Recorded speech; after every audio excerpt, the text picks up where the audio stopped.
Mental health doesn't exist outside of art. It moves through it in the way stories are told, in the pace of a performance, and the restless energy that fuels creativity. Jo Randerson is a writer, director, and performer whose work has long sat at the intersection of vulnerability and humour. Their latest show, Speed is Emotional, unpacks an ADHD diagnosis in their 40s, neurodivergent parenting, and what it means to live with a brain that never quite slows down. Today, on Articulate, we're talking about creativity, attention, and how art can both challenge and support mental health.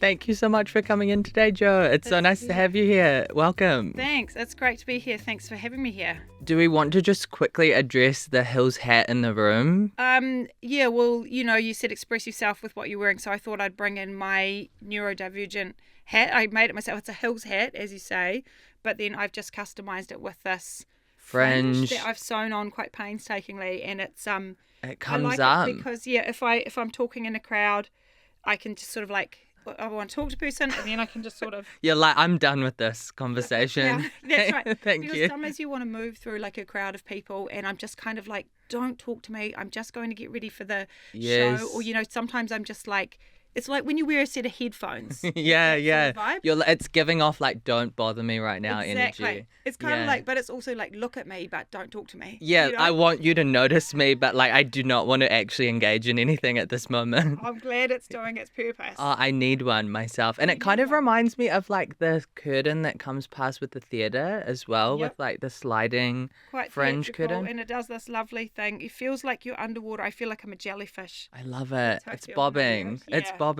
Yeah, thanks. I'll make you one. I would love one. Okay, great. I thought a good place to start, Jo, for this interview, you were diagnosed with ADHD in your 40s alongside your son.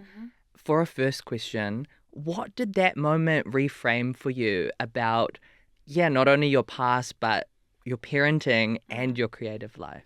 Yeah, well, I think there was a lot of nostalgia, and quite a few people I've talked to who get a later in life diagnosis, there is that, like, looking back, like you look back at your life and there are pieces, like for me there were pieces that I couldn't quite put into place. They're sort of outliers, like I can't make sense of how I had that really strong reaction there, or people, it's sort of got this path that's unnamed, and then when it has this naming, it's like, like everything just sort of clicks into place and all the strands start to make sense. And a few people I've talked to with those later diagnoses get that. I don't feel a lot of regret. I mean, it would have been helpful to know. However, I think it just... it's hard to unentangle it from my creative identity. I've been involved in a lot of different things, and that's just how it happened. Yeah, so on that, like, its entanglement with your creative identity, your new show, which is at the Aotearoa NZ Festival, turns, I guess the lived experience, right, of living with ADHD into theatre a little bit. What felt most important to translate onto the stage rather than, I guess, keep private, Jo, about that? Love that question. Like, why do you make any show? How is it going to help you, help others? I think I think there's a sadness that I wanted to touch in there that I don't dwell on very much, because I feel often when we talk around our mental health, we can share the difficulty of it, and it's very important to name that difficulty, and you don't want to go to the other extreme and just be like, it's all good, it's a superpower, we're amazing, because there are real difficulties in the challenge. So I kind of want to, in the show, I want to lean more towards celebration, but I feel like there's just that pocket to open up and just go like, this sadness is actually a precious place for me as well. Like, it's obviously a place you can get quite stuck in, and I don't want to be stuck there, but it has a sacredness to it, if that makes sense, that I just wanted to share, like, this is part of the spectrum, but it's okay, because life is full of all those different shades, and we don't want to be living in sun all the time. Totally, and both can coexist. 100%. And also, we kind of know what sun is because of the rain, That's a little right. bit. That's right. And it's like you can get very scared of being there, or I can, because I know I can get sort of stuck there with depression. But it, going actually this is a thing. Here I am now, and here is what I need to do to move myself sort of back. But it's not like, oh my God, I don't ever want to get there. Like that doesn't feel that safe. Yeah, I love that. Our core question today, Jo, is how can humour or performance help an artist talk about mental health without flattening its complexity? What's your response to that? Well, love this. I've been working with humour. So March started doing stand-up comedy, but then I don't really think I'm like a proper clown. I feel like I'm a bastard clown. But what I like about clown as opposed to stand-up or comedy is that I feel like you can move in and out of all the different feelings, whereas sometimes when you're doing comedy, you have to like keep it there. Yeah, you can mention things, but moving on. So I think being able to move, well, obviously when you go into like a tight spot, like James Nokise, talks about there's like a tight spot in humanity or in a person, like, oh, let's get into racism a little bit here, and it's like, oh, and we can like freeze up and lock up. But if we can sort of keep it moving with some gags and sort of, it softens up, and then people are often able to, if you just be like, hey, you're racist and we need to address that, everyone's going to everyone's like, yeah. But by sort of using your own experience, making yourself vulnerable, and then, sort of like softening, laughing around it, I've always felt people can go further into it, and it just softens the exchange. Does that make sense? Yeah, totally. The uncomfortability and kind of like, oh yeah, maybe I can consider this. Like, that's right. Maybe I do need to reflect on that. Maybe I am. Yeah, and actually I could go there and I could reflect that, and it doesn't have to be like, oh, I'm confronting my inner racism. Like, no, I'm not. It's like, okay, I am working on that, and it's hard, but being able to like laugh about that, like that also helps me get through. Yeah, totally. Love that, Jo. Thanks. This is also kind of referential to your show's name. I wanted to ask, does working at speed, quote unquote, creatively, mentally, ever clash with the ways that, you care for your own well-being, and how do you negotiate that tension as an artist? Great question. Well, I think about movement, I find it hard to meditate because I get sit still and then I sort of get really stuck and frozen. But I think like a Tai Chi or something where I can stay in movement.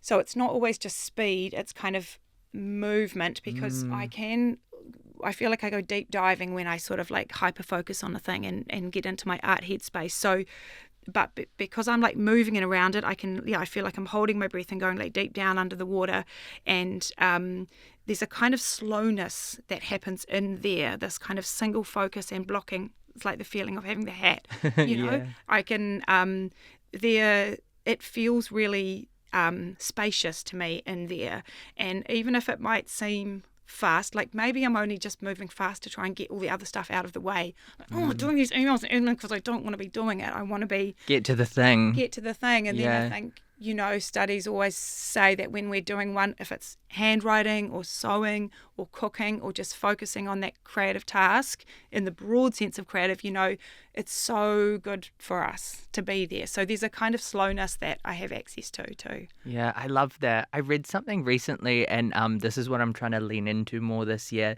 that boredom is the birthplace of creativity as well. And when you can allow yourself to kind of not be still necessarily, but just be kind of doing maybe a mindless activity like cooking or cleaning or something like that, you're actually allowing your brain to creatively reset, which I think is so powerful. Yeah, I love that. That's beautiful, because there's so much coming at us. We're so bombarded with stuff all of the time, and we keep grabbing for more. I must read that book about more productivity or how to make more sense of space, but actually just making the space, doing nothing, and then sort of seeing like, well, what are the deep motives that come out from that bored place? When you're actually creating art, Jo, and this is something you touched on a little bit before, I wanted to ask if you find a steadiness in that, like, when you're creating, is that something that can steady your nervous system, or does it sometimes amplify the intensity, or maybe a bit of both, depending on what it is?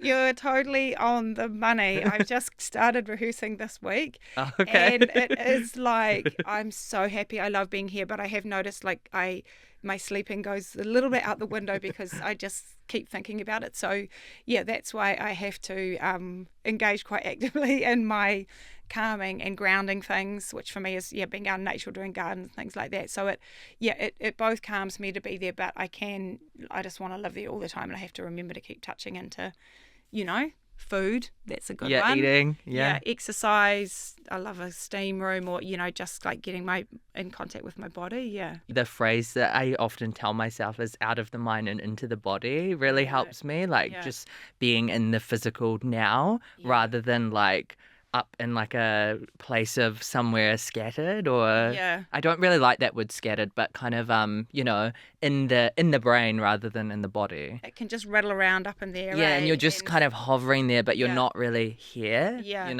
And that's actually what the ADHD medications that I take, that they sort of do that for me sometimes. Like I can feel everything is just pinging, but I'm like not doing anything. If I take them, and then it's just like, well, do that, then that, then that, then that. It's quite obvious. And I love that sense of sudden flow. How do you think, Jo, that people with different mental health needs or neurodivergent ways of being can maybe engage with art differently, both as a maker of art but as an audience member, say?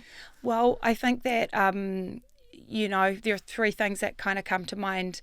One is, I think, if you think differently, or if you have a different mental state, you can be very compassionate towards others, because you can see what it's like for someone else who, even if you don't think the same as them, you're like, oh, that's hard, they don't fit into this normal thing.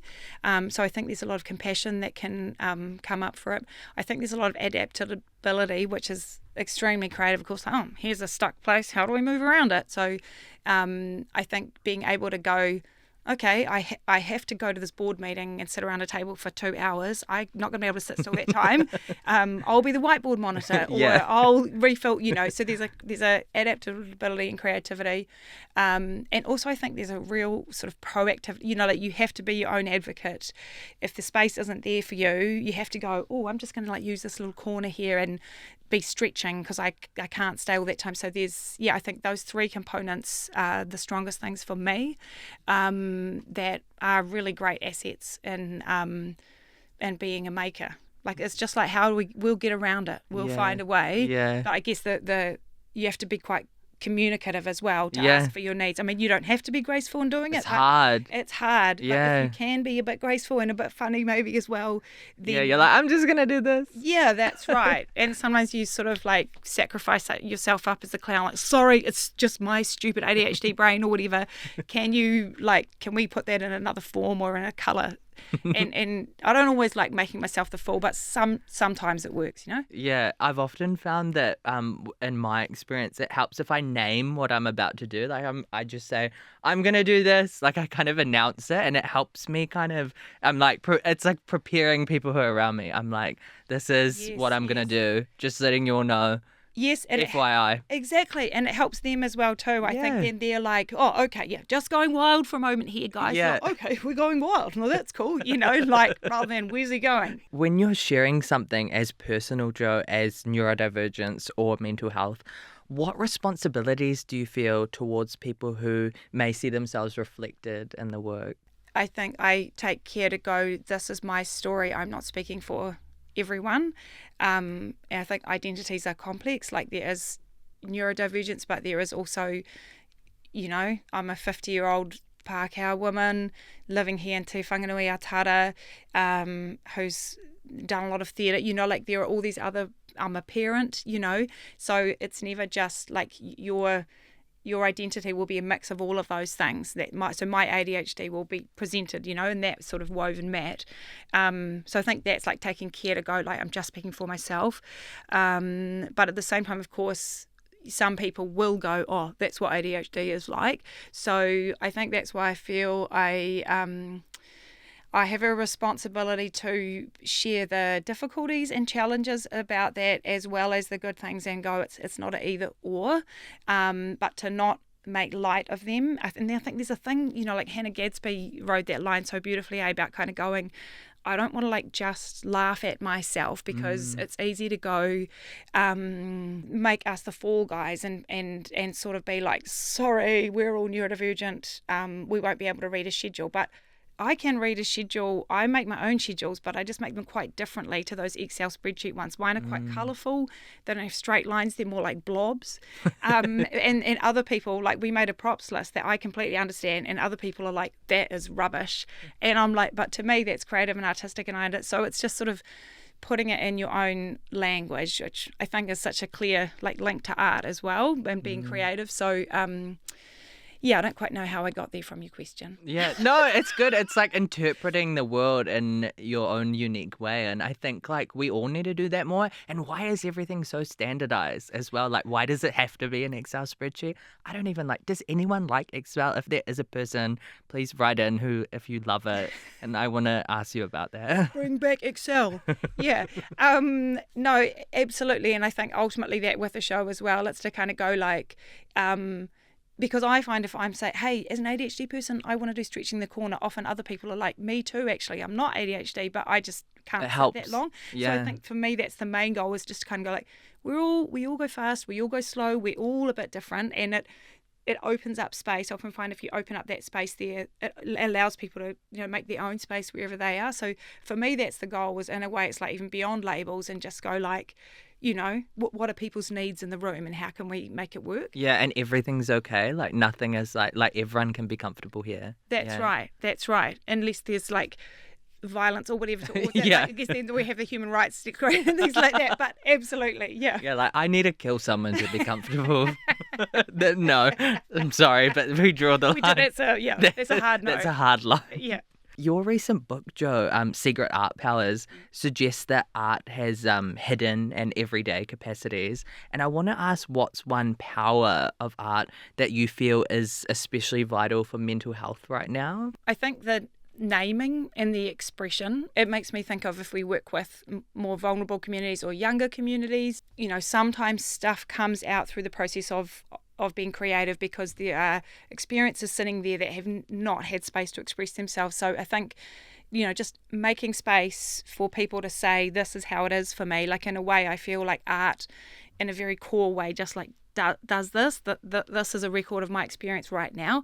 And I think in the like naming and expressing, then it is a step towards being able to heal that or move on through that. But often we won't name because we're embarrassed to be like, I don't want to say that I don't know what I'm doing here, or I'm lost, or I'm confused, or I'm really depressed, or, you know, push that away and just be like, I'm all good. But so I think expressing and naming, feel like that's, in a therapeutic sense, isn't that one of the first things you have to do? You have to actually go, yeah, totally. This is true. I'm angry from this. So I think that's probably, to me, the most basic and clearest link to our mental health, is making space for our emotions to come out. Yeah, it's telling your own narrative. That's it. That's exactly it. I think you've got so many narratives coming on you at us all the time about this is great, this is what a holiday should look like, this is what you should be aspiring to, but what if your dream is something else, or something simpler, or maybe not having a phone, or, you know, like, just to kind of go, I don't have to buy those narratives that are being put, because they're coming hardcore in at us all the time. So yeah, again, it's what you were saying, like moving stuff out of the way actually, and going like, what is real here for me? What's at the core? Working in the arts, Jo, can be pretty precarious, we all know, at the best of times, especially for those also managing mental health challenges. I want to ask, what changes would you like to see in how the sector, but also the wider world, supports artists' well-being? I think we should be supporting art in our curriculum and in our schools. I think we should be holding up humanities as core to our, not even just our mental health, our overall health. And I think that we need to look at our funding, which is really pitiful compared to so many other countries, and also really broken up if you look at the glam sector. I'm not going to go into too much detail about that, but yeah, we really don't have adequate resourcing. Beyond that, I think we need to work collectively more, so that sort of individualised funding streams mean that people are all competing against each other. Where I feel our city, Te Whanganui Atara, is going, is I feel like we are trying to work together more to share resources and that's just better hubs being together. So I think we're going to see a bit of a movement back towards that, like more of the infrastructure we had in the 70s. We used to have a shared costume space, that Hannah Playhouse and Downstage and Bats and everyone used, and then that got sort of broken up and dispersed, and now a new one is forming. So yeah, I think that collectivity, I think it's artists also like saying for ourselves how we want the structures to be. We often get a bit grumbly and like, oh, it's not working for us and we need more money. But if we could just carve out a little bit of space to be like, this is what we need, and propose it to the structures, I think that would be a good way forward. I think we just need to push a little bit more, to be honest. I think our sector this can happen on some parts of the political spectrum, just kind of, it doesn't almost believe in itself enough, and then to kind of go, we need this. Like other groups are better at going, this is how it is, we need this to happen. So I kind of would love our arts sector to do that a bit more, put our foot down and get a bit bolshy. Yeah, step into their power a bit more. Yeah, because we have mana actually. Like all the surveys show how much New Zealanders love the arts. Yeah. And then we just have this, that doesn't match up with how much it's getting funded. So, I think we need to push back a bit more, which our country is very good at doing. Totally, yeah. Everyone, I hope you're listening to that one. Finally, I think, Jo, you've brought an object in from your life to share with us today. Can you tell us what it is and what's the story behind it? Sure. The big reveal. I love when people ask me, but I'm so about objects. This is, my son Geronimo made this for me out of Fimo. It's oh my God. God. An octopus. Oh, it's so cute. He built in crystals that are about creativity and spirit and grounded, and he gave me a little chart of what they all meant. Oh. And he also put a hole through it so I could put it on a necklace chain. or I mean, a chain. I have to, it's quite like heavy. Oh. Sort of longs, It hits you, can do some damage. I would love to hold it. I always travel with that special So this is a type of clay. It's like a Fimo. Have you used Fimo? I've never used Fimo. Oh, okay. Got to get you. I've got to get on the Fimo buzz. Yeah, you just like mold it and then bake it in the oven, and it goes like a Play-Doh you bake. Yeah, pretty much. Oh my God, I'm obsessed. Or Duke It. There's one that's called Duke It that's similar. It reminds me of, this is totally not any shade or anything, but this reminds me of the Octopus Energy logo. Do they have a purple octopus? Ooh, do they? Is their logo? Maybe. I'm not sure. Maybe it's orange. I don't know. But it's such a powerful animal, and it's one that I think about a lot. I think my mum is like a wheke, like she's always sending out like a million. She's like, oh, you're an idiot, but that was actually good thinking. Like she's sort of always sending different messages, and it's a real creative animal to me too. Like you can, go and do many things. Exactly. And also there's a lot of lore in Māori mythology about, the great octopus, Te Wheke, it feels very, New Zealand, the octopus, eh? Yeah. Yeah, as an animal. Absolutely. Yeah, of the ocean. It's a deep, and who's that? We've got the giant squid, eh? And the colossal squid in Te Papa. Yeah, does it have a name? It doesn't have a name. Oh. Do you want to name it right now? Just hasn't arrived. But it'll come to you. It'll come. Yeah. Thank you so much for coming in today, Jo. It's so nice having you. Thank you. Lovely to talk to you.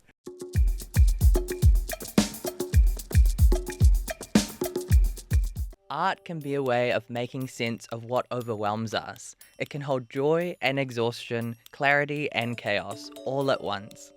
Jo's work offers a language for experiences that are often hard to put into words, inviting us to sit with complexity, humour and honesty without needing neat conclusions. I'm André and this has been Articulate. For more episodes, find our archive at thepost.co.nz/articulate or on Spotify or YouTube. Thanks for joining us. I'll see you next time.